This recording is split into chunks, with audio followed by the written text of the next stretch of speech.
Good morning I. Good morning. Good morning. काय चहा चाललाय का? हो, पण तुम्ही कुठे गेला होतात सकाळी सकाळी? डॉक्टरला भेटायला? अच्छा, डॉक्टरांकडे नाही, मग कुठे गेला होतात? गच्चीवर गेले होते योगा करायला. योगा? मग झाला ना योगा करून? मग आता फोन करू डॉक्टरांना? तुला फार काळजी वाटते ग माझी.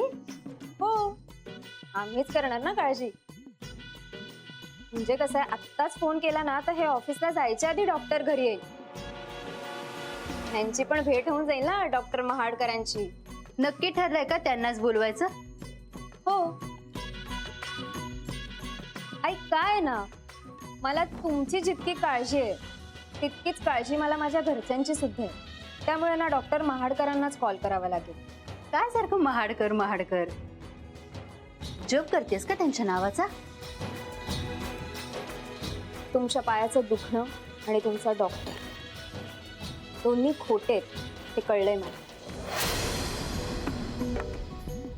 आता हे फक्त ह्यांना कसं सांगायचं ह्याचा विचार करते. कर कर विचार करून ठेव. त्याचा मला फार विचार करावा नाही लागणार आहे. एकदा हे डॉक्टरांना भेटले, त्यांच्याशी बोलले की त्यांनाच कळेल की तुमचा डॉक्टर खोटा आहे. आणि आई, ह्यांची बाईक ना गॅरेजला आहे, तर मी ना तुमच्या डॉक्टरांनाच सांगेन त्यांना ऑफिसला सोडायला. तुमच्या डॉक्टरांच्या रिक्षातून. खरोखरच कळलंय, पण मला आता घाबरण्याची काहीच गरज नाही. आई, करू ना फोन? हो कर ना, कर हवं तर. पण मला काय वाटतं माहितीये का स्वानंदी?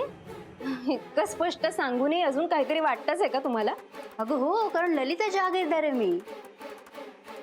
तू खडा मारशी आणि तू माझ्या वर्मी लागेल अशा भ्रमात नको राहूस तू. म्हणजे काय म्हणायचंय तुम्हाला? आत्ताच म्हणालीस ना मला माझ्या घरच्यांची काळजी वाटतेय, पण तुझ्या बोलण्यावरनं वाटत नाहीये तसं. म्हणजे आता फोन हातात घेतलेलाच आहेस तर घरी एकदा फोन करून बघ. सगळे नीट आहेत ना, बरे आहेत ना? आई, काय बोलताय तुम्ही? स्वानंदी, माझ्या नादी लागण्यापेक्षा ना हे काम जास्त महत्वाचं आहे. चल फोन कर.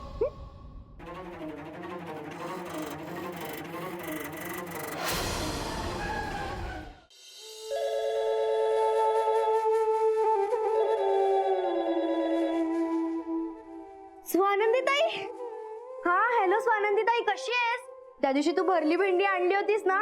जुली, ऐक ना, ते जाऊ दे. मला सांग, घरी सगळे कसे आहेत? तुला काय स्वप्न वगैरे पडतं का ग स्वानंदीताई? काहीच बरं नाहीये घरी. का, काय झालं?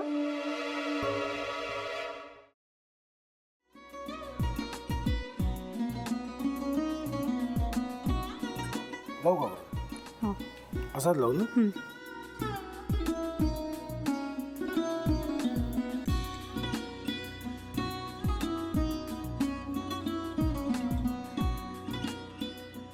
आता काय करायचंय? आता आपण ड्राय स्टफिंग दुसरं काय करणार आपण त्यात?